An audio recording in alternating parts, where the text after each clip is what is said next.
This is Pet Life Radio. Let's talk pets. Welcome to Animal Rights on Pet Life Radio. It's your host, Tim Link, and I'm so excited you're joining us today. We've got a great show. We're going to be talking to author Nick Greenberg about his book, Buried Treasure. So we're going to learn the ins and outs of that book and find out who did what to who and all that good stuff. And of course, there's always a dog involved, so that have to have an animal involved. And then we'll chat with Nick a little bit about writing styles, and throw in a little bit about music as a little teaser. So everybody hang tight. We'll come back right after this commercial break. You're listening to Animal Rights on Pet Life Radio. Hey guys, have you ever had some reduced energy or have some mental clarity issues? We can find out some ways to help you out. You can go to yourtscore.com to take a simple test. Find out if your T-score is a little bit on the low side. That's at yourtscore.com. That's Y-O-U-R, the letter T, SCORE.com. You'll be glad you did. Sponsored by Bolt Health at bolt.health.com. Let's Talk Pets on PetLifeRadio.com.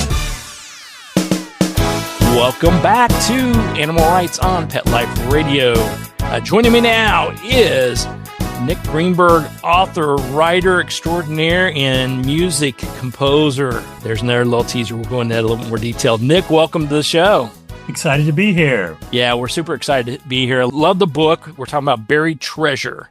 Will Danny choose to fight for his, Epicurean muse? What is that word? You're using too big words for me here. So I don't want to give away the characters. Tell us a little bit about the book, Buried Treasure. So it's set in Cincinnati, and Danny, our hero, if you will, is a struggling musician.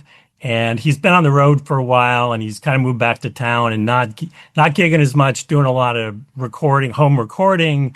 But he feels like something's lacking in his musical career and his life. But he did this, to keep his relationship healthy. Being on the road for months at a time is not always a plus for a good relationship. So he happens to be out in the woods behind his house one day with his golden retriever named Apollo. And nice. Apollo happens to dig up this very strange looking thing in the woods. And what he digs up ends up kind of changing Danny's life, maybe even providing a muse for his artistic endeavors. I don't know how, but should I reveal what this thing is? Oh, you can reveal as much or as little as you want. So what the golden retriever Apollo digs up is a truffle, not the chocolate kind, but the fungus kind. And turns out that this is a very high quality one. It has Italian and French roots and shouldn't be growing in Ohio. And when word gets out about this truffle kind of taking Cincinnati by storm, centuries-old truffle fraternities are not happy about it. Yes, because you're ruining the name of the truffle. It should be in Italy or France or some romantic place instead of, which I think is pretty romantic place, Cincinnati, Ohio. Yeah. Well, I love the fact that twist and turn of it, because before you started on the show, everybody knows I'm a Midwestern boy by heart, but living in Atlanta for a number of years. And so we started talking about my Cincinnati Reds and all the wonderful things in Cincinnati. And it just had to chuckle when I saw the book come across, and I'm reading, okay, we've got Ohio truffles, and known for its chili and, its beer and flying pigs and all the things from when I was growing up there. Remember, I don't ever remember even knowing what a truffle was, let alone finding one in Ohio or anywhere in the Midwest. I mean, to that point, they don't grow here because the soil conditions don't tend to be ideal for that. But somehow all the planets come into alignment to make this happen. And also, this is fiction, so we could do what we want to with it, which is fantastic. And I love how the dog saved the day and turned Danny's life around. So the book itself, tell us a little bit more about the characters, the struggles, and how did you pull from your own life to a degree, or was it some things that just popped in your head one day? I would say it's a combination of everything you just said. I'm not a starving musician. Maybe I was back in the day, but I'm plenty busy. And some of the things that Danny comes across are things that I can relate to. I do a fair bit of home recording, working on a record right now with my son who's out in LA. We're trading tracks, Nice. over the thousands of miles. But so that's kind of what Danny's doing. And I do experience how that's different than being out there on stage performing. So, for me, that was the perfect character to start with. And then dogs, I've always had dogs. I have a 10-year-old golden rescue, and it has to be a dog in the story. And I was warned by my writer friends, if anything happens to the dog, they will never speak to me again. So I can tell you that. Yeah, that's it. You can't, if you're going to put a dog in there, it's like kids, they'll take over the show and they'll take over the book, but you can't kill them off. That's for dang sure. It's no old yellers around here for sure. And I've always teased because I always thought that if you put a dog on the cover of the book, which you have a lovely one doing his work, you're going to be successful. It doesn't even have to be a dog book. Just put a dog on there. You've got, most of your audience taken care of. So it's good job on that. So the book itself, tell us a little bit about how you decided, okay, I'm going to write a book about this, because obviously your background is in music, you're a bassist, you're a composer, you write music, you performed at Carnegie Hall, you've done all this wonderful things that you continue to do today. What made you decide to get sort of into writing and putting together this book, Buried Treasure? It's kind of a path that I never chose. It just sort of happened. When my son was younger, in the summer, I would make lunch and carry it out to the back porch, and we would sit down at the table. And the first thing he would say to me every single day is, "What happened next?" And what he was referring to is this story that I just started making up with animals that can talk and shenanigans. And somehow it took a life of its own, even though oftentimes I was just super sleepy from a late gig the night before. I had to tell him what happened next. And I would say after the end of the summer of doing that, I kind of thought maybe I'd write a children's book based on these characters. And then somehow it didn't come out. It turned up to be a grown-up book about fungus. So I don't know how that happened, but I think I was reading some things about truffles, and there's so much intrigue surrounding them, and the flavor is so sultry, and the more I looked into doing some research on it, including dogs versus pigs, I was just fascinated by it. I kind of had to combine the two, music and truffles. That's nice. That's nice. Well, I love that story. I love that story because, nowadays, if you're a parent, you first of all try to take away the gadgets, the gaming, the online stuff to have some one-on-one time. And then trying to put together a story that you've got to constantly, sounds like for many, many days, months, and years, you had to create more and more off the top of your head. And I love that fact. I'm sure that's stuck with your son his whole life so far. It's still, when somebody says to me, even at a different context, what happened next, it takes me back to that. Nice. Nice. I love that. And, the truffle part of it, I've seen shows on it. I've seen, dogs, and it's better known as pigs, going out and finding them. And it's one of those, they call it a delicacy, it's, and it's very expensive. If you find one or more, you're in the money. It always fascinated me, though, in the fact that this is one of those things that if you dug it up, why in the world would anybody attempt to eat it? You find some of these great delicacies, but, at first it's like, I'm not going to eat it. You'll get Mikey to eat it. It's like, who would do this? But yet it's a very valuable commodity, and it is actually pretty awesome. To that point, they're very ugly. I mean, why would humans hundreds of years ago choose to do that? I don't have the answer to that. Don't have it, but maybe in the next book we'll have a little bit more in depth on the truffle and how dogs became the truffle's worst enemy because they dug them up. That would be it. Well, everybody hang tight. We'll come back right after this commercial break. We'll talk a little bit more with Nick Greenberg about the book Buried Treasure, and then delve even more into writing styles, and whether we're talking about music or we're talking about writing a fictional book. So everybody hang tight. You're listening to Animal Rights on Pet Life Radio.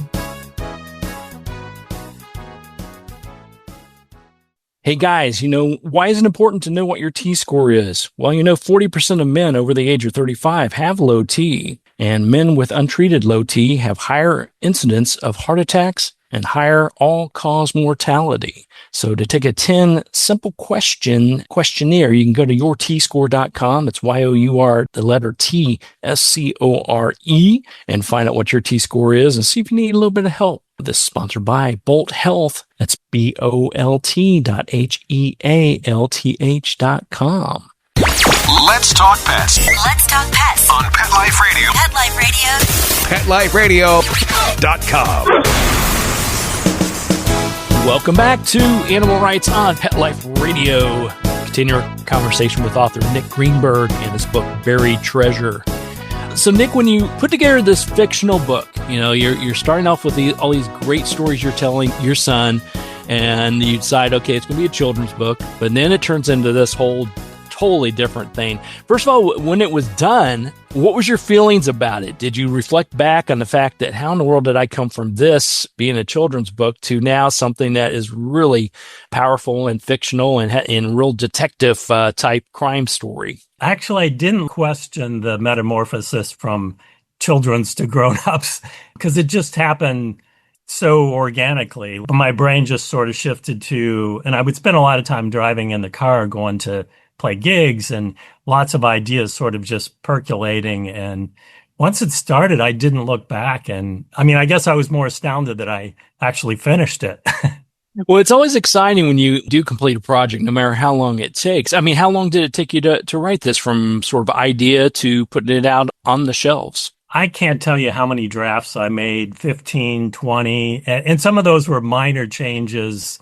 And I didn't go to school for writing and literature. So, I mean, I've always been an avid reader, but I think every time I read it, and I still to this day do it, I can't not make edits to it. So at some point, I realized I just had to get it out there. I wanted to get it published, get it out to the world, and I had to stop making these little changes. Took several years. Yeah.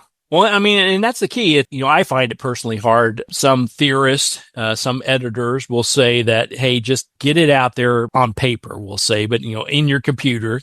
Yeah. And don't change the typos, don't change the context, don't change anything about it. Then later we'll go about editing. But I find that extremely hard to do. How about you? Yeah, no, 100%. A lot of times, I can't tell you how many days I spend 15 minutes with one sentence.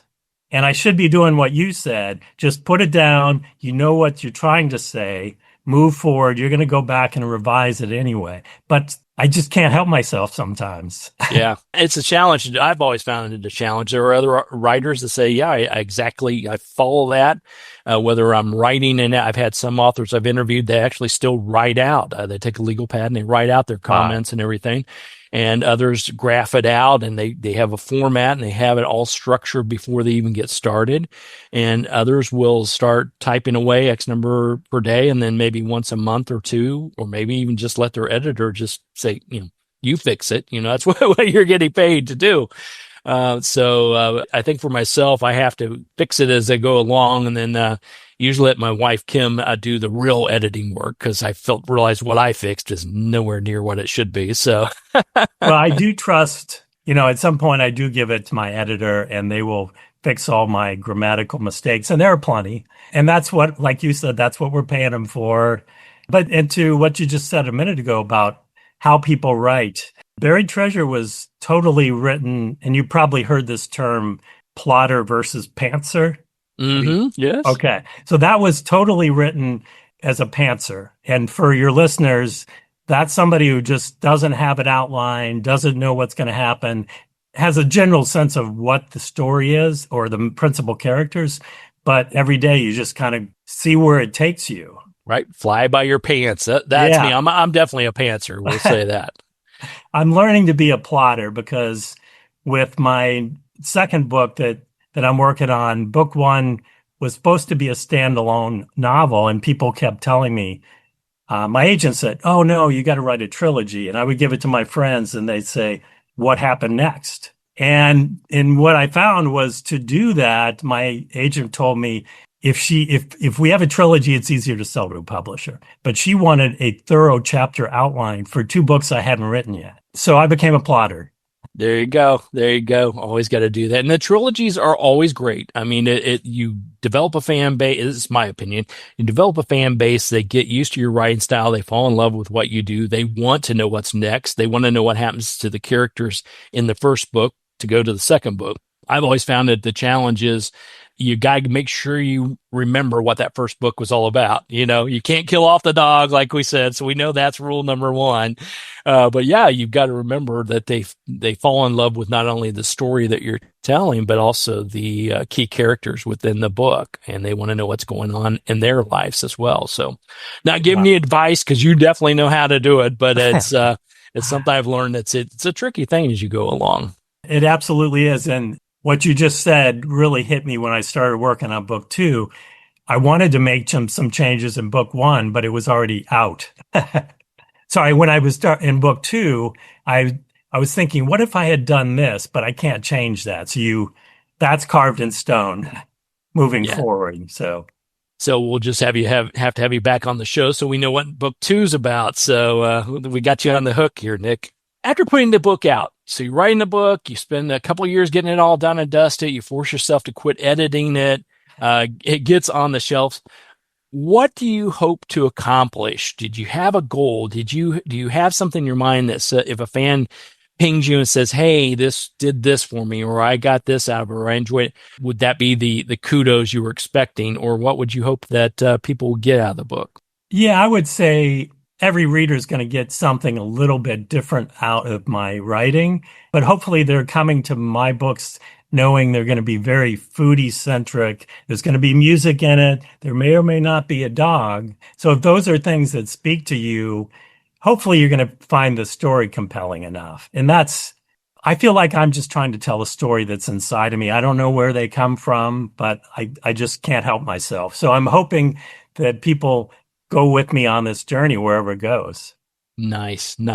So the stories are within you. So we're going to switch gears because obviously you're a very talented musician and composer. And as I mentioned before, your career's taken you to Carnegie Hall, Kennedy Center, here, there, and everywhere, even to my hometown of Richmond, Indiana, playing for the symphony, which I sang for a couple of times. So maybe we crossed paths many moons ago. Probably. How do you go about doing switching gears from one to the other? And then how does one parlay to the other? Has your ability to compose and write, is it at the same level as writing fiction? Do you pull from your music writing and the skill set you have there to form your book? How does that work? I would say composing wise, it's very similar to writing. And also, like my writing, my composing is very by the seat of my pantser. Like I find a note and I see what the next note is that I like.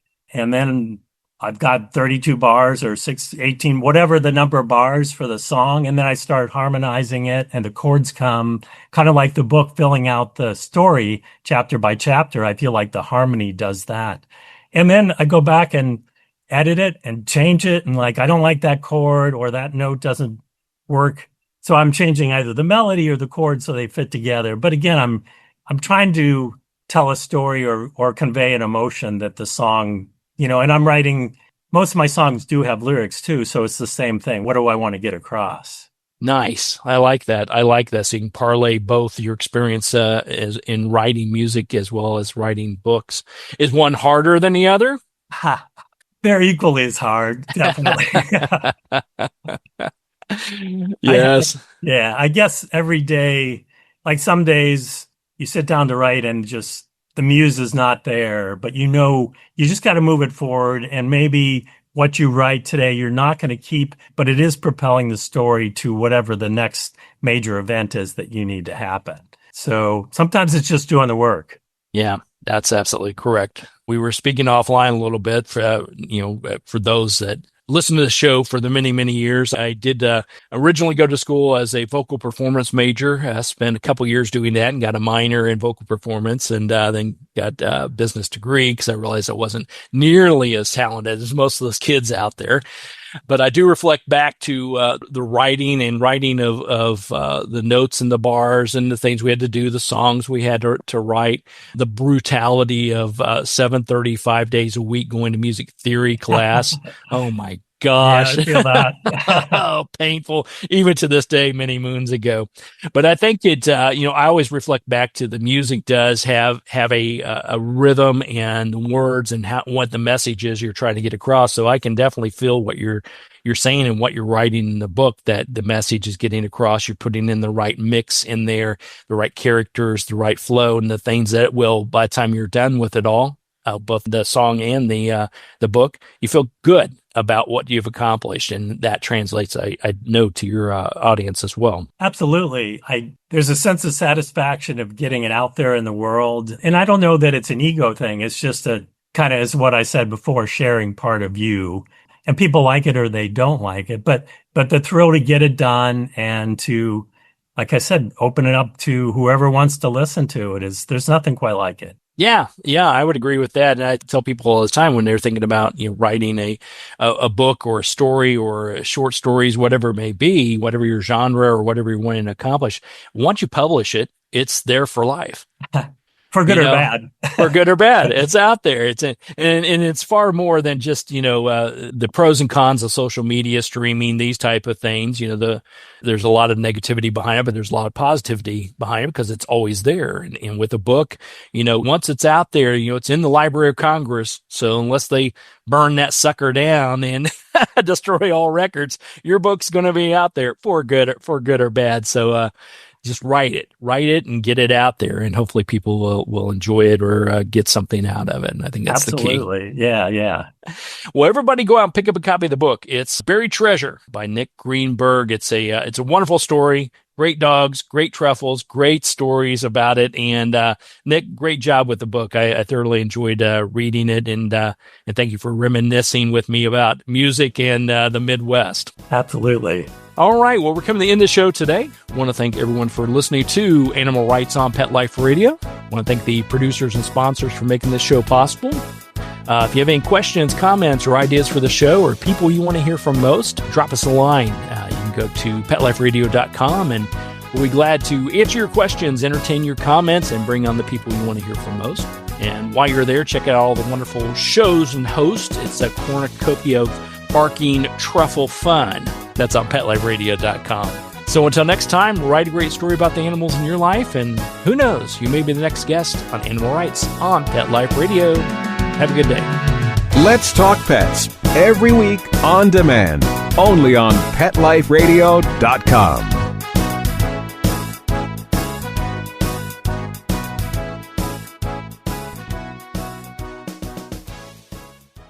Hey guys, once again, if you want to find out what your T-score is, to find out why you're feeling a little bit sluggish, you can go to yourtscore.com, take a little 10-question questionnaire, and get some answers back to see if there's some ways that you can get your T levels up.